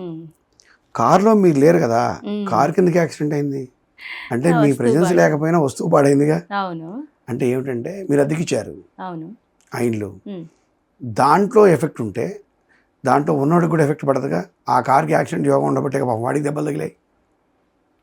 రెండు రకాలుగా ఆలోచిస్తే వస్తువు మందైనా అవతల వాడిదైనా దానిలో ఉన్నది మనం గుర్తుపెట్టుకోండి, అది మన పేరు మీద ఉన్నది. దీంట్లో 50-50 భరించవలసిందే. హౌస్ ఓనర్ 50%, దాని ప్రాబ్లంని అద్దెకున్న వాళ్ళు 50% భరించి తీరవలసిందే. నాది కాదు కదా అని టెనెంట్ సంతోషపడటానికి లేదు, నేను ఉండట్లేదు కదా అని ఓనర్ సంతోషంగా ఉండడానికి లేదు. వాస్తు దోషం ఉంటే ఖచ్చితంగా ఉన్నవాడిని కొన్నవాడిని ఇద్దరిని సమానంగా పంచుకుంటుంది. ఒకవేళ ఎవరు అద్దెకి రాలేదనుకుందాం, ఖచ్చితంగా కొన్నవాడినే పంచుకుంటుంది. అది ప్రమాణమే జరగాలని రూల్ లేదు. ఆర్థికంగా దెబ్బ కొట్టచ్చు, మానసికంగా దెబ్బ కొట్టచ్చు, పిల్లల విషయంలో దెబ్బ కొట్టచ్చు, ఏమో భార్యాభర్త అప్పటిదాకా ఉన్నవాళ్ళు అప్పటి నుంచి కొట్లాటలు మొదలు పెట్టచ్చు. ఎన్నో రకాలైన సమస్యలు ఉంటాయండి. వాస్తు శాస్త్రానికి సంబంధించి మొట్టమొదటి సరి చేయటం అనేది ఇంపార్టెంట్ అండి. నీకు ఆర్థిక పరిస్థితి ఇబ్బంది పెడుతుంది, అది దాంట్లో ఏదో లోపం ఉండబట్టే కదా. లోపాన్ని సరి చేస్తే నీకు ఆర్థిక పరిస్థితి మెరుగుపడిపోతుంది, అమ్ముడిపోతుంది. రెండు, నాకు ఒక ఉపదేశం ఉందండి. నేను మంత్రించిన కొన్ని పదార్థాలు ఉంటాయి, 1-2 పదార్థాలు. ఎవరికైనా ఒక స్థలం అమ్ముడుపోతే ఆ స్థలంలోకి వెళ్ళి అవి మంత్రించి చల్లితే వితిన్ 41 days 90 days అమ్ముడుపోతాయి. ఖచ్చితంగా చెప్పొచ్చు, అక్కడ వైబ్రేషన్ చూసి ఈ స్థలం పలానా డేట్కి అమ్మేస్తారు అని చల్లామనుకోండి, అమ్మేస్తారు. వాస్తవానికి ఏంటంటే దేవాలయాలకి లేకు ఉండడం అనేది శాస్త్రం చెప్తుంది. అంటే ఆ నీటి వస్తువు ఉన్న దగ్గర దేవాలయ నిర్మాణం చేయమని చెప్తుంది, ఇల్లు కట్టుకోమని చెప్పట్లేదు. నీటి వసతికి దగ్గరలో ఇల్లు కట్టుకోమని చెప్తుంది. ఇమ్మీడియట్గా మన బిల్డింగ్ ఆనుకొని లేకుండొద్దు, దగ్గరలో ఉండాలి. ఎందుకంటే మానవుని యొక్క జీవితం నీటి మీద ఆధారపడింది. నీటి వసతి లేకపోతే ఏది సాధించలేడు. దాహానికి, స్నానానికి, వాడుకోవడానికి అన్నిటికీ నీరే ప్రధాన కారణం. కాబట్టి నీరు ఉండాలి, దగ్గరలో ఉండాలి. నీటికి దగ్గరలో మనం ఉండకూడదు, మనకి దగ్గరలో నీరు ఉండాలి. ఇది నెంబర్ 1. 2, మీరు బాగా గమనిస్తే రామాయణంలో భరద్వాజ మహర్షి దగ్గరికి అరణ్యంలోకి ప్రవేశించాక రాముల వారు భరద్వాజ మహర్షిని దర్శించుకొని ఫస్ట్ నమస్కారం చేశాక ఆయన అడిగారనమాట, నేను అరణ్యవాసానికి వచ్చాను మహర్షి, నన్ను ఎక్కడ నివసించమంటారు అని అడిగారు ఆయన. రాముల వారు తెలియదండి భగవంతుడు. ఆయన దిశానిర్దేశం చేసిందంటే పంచవటి అని చెప్పారు. అక్కడ ఒక సరస్సు ఉంటుంది, ఆ సరస్సుకి దగ్గరలో నిర్మాణం చేసుకొని అక్కడ నువ్వు ఉండు రామా అని నిర్ణయం చేయడం జరిగింది. ఎందుకని? భరద్వాజ మహర్షి అక్కడికి రామా, నా దగ్గరే ఉండొచ్చు అనొచ్చు, నా దగ్గరే ఉండమని కూడా చెప్పొచ్చు కదా. 2 చెంబులు నీళ్ళు 2 బిందెలు నీళ్ళు ఇవ్వలేడా భరద్వాజ మహర్షి రాముల వారికి? అంటే నీటి వసతి ఉన్న దగ్గర నువ్వు నిర్మాణం చేసుకో అని చెప్పడంలో వాల్మీకి మహర్షి అంతరార్థం ఏంటంటే రాబోయే కాలంలో మానవ జాతి నీటికి దగ్గరలో నిర్మాణం చేసుకోమని చెప్పడం. అంటే ప్రతిదీ చొప్పించి ఉంచారండి శాస్త్రాల్లో, పురాణాల్లో, ఇతిహాసాల్లో. మానవుని యొక్క జీవితం ముందు ముందు ఎట్లా ఉండాలో ప్రతి పాయింట్లో వర్ణించబడి ఉంది. దాని నీటికి దగ్గరలో ఉండటం మంచిది. కానీ ప్రతి ఇంట్లో పక్కనే లేకుండా అనేది మాత్రం అది లేఖితనంగా మాట్లాడతాను నేనైతే. అది కరెక్ట్ కాదు. ఉదయం లేవగానే పచ్చని చెట్టు చూడమని చెప్తారు ఎవరైనా. అవును. ప్రశాంతమైనటువంటి వాతావరణం, కళ్ళట నిద్రపోయి లేవగానే ఆకుపచ్చని రంగుని చూస్తే కంటికి ఉన్నటువంటి దోషాలు కూడా పోతాయని చెప్పి మనకి సైన్స్ చెప్తుంది, శాస్త్రం చెప్తుంది. పెద్ద పెద్ద బండరాళ్ళు చూస్తే ఆ కళ్ళు ఏమవుతాయో నాకు తెలియదు. నెంబర్ 1, నేను ఎప్పుడు రాళ్ళు చూడలేదు లేవగానే. 2, ఎప్పుడైతే శిలల్ని దర్శించారో తప్పనిసరిగా కుటుంబ సమస్యలు ఉంటాయండి. ఆర్థిక సమస్య ఉండదు, మానసిక సమస్య ఉండదు, అలాగే ఉద్యోగం వ్యాపార సమస్యలు ఉండవు, ఆరోగ్య సమస్యలు ఉండవు, కుటుంబ సమస్యలు ఉంటాయి. ఒక చిన్న ఉదాహరణ చెప్తున్నా, మీరు గుర్తుపెట్టుకోండి, బాగా ఆలోచించండి మీరు కూడా. బంజారా హిల్స్, జూబ్లీ హిల్స్ మొత్తం కొండలే. వాటిలో బాగా గుట్టలు రాళ్ళు ఉన్న దగ్గర కొంతమంది నివాసం ఉన్నారు. పెద్ద పెద్ద వాళ్ళు ఉన్నారు, చిన్నవాళ్ళు ఉన్నారు. మీరు వాళ్ళందరినీ పరిశీలించి చూడండి, వాళ్ళందరూ కుటుంబ సమస్యలతోనే బాధపడుతుంటారు. వాళ్ళు వేరే సమస్యలు ఉండవు. వాళ్ళు పట్టింది బంగారం, కానీ కుటుంబం అస్తవ్యస్తం. తండ్రి మాట కొడుకు విండు, కొడుకు మాట తండ్రి విండు, తల్లి మాట కూతురు విండు, కూతురు మాట తల్లి విందు, పిల్లలు పెద్దవాళ్ళ మాట వినరు, పెద్దవాళ్ళు పిల్లల మాట వినరు. అస్తవ్యస్తం అనమాట. ఎవరు ఎన్నింటికి వస్తున్నారో ఎన్నింటికి పోతున్నారో కూడా తెలియదు. అదే ప్రాబ్లం రాళ్లలో ఉండటం వల్ల. అయితే రాళ్లలో నివసించే జాతి వేరే ఉంది, ఆ జాతి వేరే ఉంది. కొండల్లో గుట్టల్లో ఇవి జీవించాలి, రాళ్లల్లో ఇవి జీవించాలి, నది దగ్గర ఇవి జీవించాలి, వృక్షాల దగ్గర ఇవి జీవించాలి, గ్రామాల్లో ఇవి జీవించాలని చెప్పి మనకు శాస్త్రవచనం ఉంది. ఎటువంటి ప్రదేశంలో గృహ నిర్మాణం చేసుకోవాలి, ఎటువంటి ప్రదేశంలో గృహం ఉండాలి, లేవగానే ఏ భాగంలో మనం లేవాలి, ఎటు కూర్చోవాలి, ఎటువైపు తిరిగి మనం నమస్కారం చేసుకోవాలి, ఎటువైపు నడవాలి, ప్రతిదీ సుస్పష్టంగా మానవుని కోసం ఉందండి. మరి వాళ్ళ కాలక్రమేణా 1,00,000 ఇళ్ళు పట్టాల్సిన చోట 4 కోట్ల మంది నివసిస్తున్నారు. కాలక్రమేణా 1,00,000 మంది నివసించాల్సినటువంటి భూమి మీద 4 కోట్ల మంది బతుకుతున్నామండి. అలాంటప్పుడు ప్రదేశం తక్కువ, జనాభా ఎక్కువగా ఉన్నప్పుడు అపార్ట్మెంట్ కల్చర్ వచ్చింది. అపార్ట్మెంట్ ఒకరు 40 అంతస్తులు 30 అంతస్తులు కూడా నిర్మాణాలు చేస్తున్నారు. కాబట్టి ఎత్తులు పల్లాలు పక్కన పెట్టేస్తే మనం ఆ నిర్మించిన గృహంలో కూడా సింహద్వారాలు కరెక్ట్గా ఉండేట్టుగా చూసుకోమని నా సూచన. 2, ప్రతి గదికి కోణాలు ఉంటాయి, ఆ కోణాలు సరిగా చూసుకోవాలి. అలాగే సంఖ్య, తలుపులు కానీ కిటికీలు కానీ, అంటే డోర్స్ విండోస్, ఆ సంఖ్య 0 రాకుండా చూసుకోవాలి. అంటే 10, 20 అలా రావద్దు. అలాగే ఆడ్ నెంబర్ రావద్దు, అంటే 3 రావద్దు, 5 రావద్దు, 7 రావద్దు, అలాగే 11 రావద్దు, 13 రావద్దు. అంటే 2, 4, 1 ఉండొచ్చు, 2, 4, 8, 6, 12, అంటే మళ్ళీ 8 తర్వాత 10 ఉండొద్దు, 9 కూడా ఉండొద్దు, 12, మళ్ళీ 12, 14 అలా అంటే సంఖ్య. అలాగే విండోస్ సేమ్ అలా చూసుకోవడం. ఈశాన్య భాగం ఏదైతే ఉందో ఈశాన్యం డోరు ఖచ్చితంగా అపార్ట్మెంట్లో ఏం చేస్తారంటే చివరికి కట్టేస్తున్నారండి. అంటే కోణం ఉండదు, కొంచెం కూడా గ్యాప్ ఉండదు. ఆ పిల్లర్కి ఆనిచ్చి డోర్ పెట్టేస్తారు. అలా కాకుండా ఆ ఈశాన్య భాగం కనీసం ఒక 6 అంగుళాలు ఉండేట్టుగా చూసుకోవడం. ఉత్తరం బయటకు వచ్చిన తర్వాత ఓపెన్ టు స్కై, వెంటిలేషన్ చాలా బాగుంది, చక్కటి గాలి వస్తుందని చెప్పి తీసేసుకుంటున్నారు. North 0, everything 0 వాస్తులో. ఉత్తరం 0 అయితే నీ జీవితం 0. కాబట్టి ఆ నార్త్ సైడ్ మీరు బయటకు వచ్చినప్పుడు కనీసం ఒక్కడుగు వేయడానికైనా అపార్ట్మెంట్ కారిడార్, కామన్ కారిడార్ ఒక్కడుగైనా మీరు ఇంట్లోంచి బయటకు వచ్చాక లెఫ్ట్ సైడ్ ఉండేట్టుగా చూసుకోవడం తూర్పు భాగంలో. ఇవన్నీ అంటే ఇట్లాంటివి కొన్ని వేలు ఉంటాయండి. ఒక ఇంటర్వ్యూలో ఒక్క మాటలో చెప్పలేము. ఏమిటంటే శాస్త్రం బాగా తెలిసి, ఎందుకంటే ఇప్పుడు అన్ని చోట్లకి నేను వెళ్ళాలంటే నేను వెళ్ళలేను. విశాఖపట్నం వెళ్ళి అదే సమయంలో హైదరాబాద్ ఉండాలంటే నేను, విశాఖపట్నంలో ఉండేవాడు విశాఖపట్నంలో ఉన్నారు ఆ సిద్ధాంతులు. మంచి సిద్ధాంతిని మీరు కలిసి అన్నీ ప్రమాణంగా చూసుకొని మీరు ఇల్లు కట్టుకున్నా, కొనుక్కున్నా, ఏదైతే సంతోషంగా ఉందని మీరు ఉందామని మీరు కట్టుకున్నారో తప్పనిసరిగా సంతోషంగానే ఉండాలి, ఎటువంటి దుఃఖాలు రావద్దు. కాబట్టి ఆ కోణంలో ఆలోచించి కనుక నిర్ణయం తీసుకుంటే రాళ్ళు చూద్దాం, రప్పలు చూద్దాం, పొద్దున్న లేవగానే రాక్ వ్యూస్, చక్కటి పచ్చని చెట్టు చూడండి లేవగానే. అందుకే ఇంటి ముందు తులసి మొక్కని పెడతాం, అది దేవతా వృక్షం మనకి. ఎందుకు పెట్టాము? గుమ్మానికి అడ్డంగా ఎందుకు పెట్టాం గుమ్మం ముందు? అదొక్కటి గ్రహించండి. పచ్చని చెట్టు చూడాలి. ప్రతి ఒక్కరికి అవకాశం ఉండదు, ఇంటి ముందు చెట్లు ఉండవు కదా. అవును. కనీసం తులసి మొక్కను చూసి నమస్కారం చేసుకుంటాడు పొద్దున్నే. ఆ ఆకుపచ్చని చెట్టును చూడటం వల్ల కంటికి మంచిది. కంటికి ఎప్పుడైతే మంచిదో, ఆ దృష్టిలోపం ఎప్పుడైతే ఉండదో మనిషికి, అన్ని రకాలుగా కూడా ఎటువంటి ఇబ్బందులు ఉండవు అని చెప్పి చాలా విశేషంగా శాస్త్రం వర్ణించినటువంటి వివరం అండి. మనం దాన్ని పక్కదారి పెట్టి లేక్ వ్యూ, నీళ్ళని చూడండి, తప్పలేదు. నీళ్లు దగ్గరలో ఉండాలని చెప్పారు తప్ప నీళ్ళని చూడాలనుకోవద్దు. నీళ్లు చూడటం ఏంటండి, పచ్చని చెట్టు చూడాలి. దేవతల ఫోటోలు ఉంటాయి, హిందువులం మనం, దేవతల ఫోటోలు ఉంటాయి. ఈ రెండు నమ్మని వాడు ఉంటాడు ఎవడో. మీ తల్లిదండ్రులు అయితే నమ్మాలిగా, అంతకు మించిన పూజనీయులు ఎవరు ఉంటారుగా. అమ్మ నాన్న ఫోటో చూడండి. లేదు, పెళ్ళాన్ని ప్రేమించేవాళ్ళు ఉంటారు బాగా, పిల్లల్ని భార్య ఫోటో చూడండి, లేదా పిల్లల ఫోటో చూడండి. రాళ్ళు రప్పలు చూడటం ఏంటంటే, నేనేది పైనుంచి చూడటానికి అందంగా కనపడుతుంది తప్ప జీవితంలో మానసిక ప్రశాంతతలో అందం ఉండదు, జీవనంలో అందం ఉండదు. కేవలం పైకి నవ్వుతారు, లోపల దుఃఖపడతారు. అన్ని కుటుంబాలు అలాగే ఉంటాయి.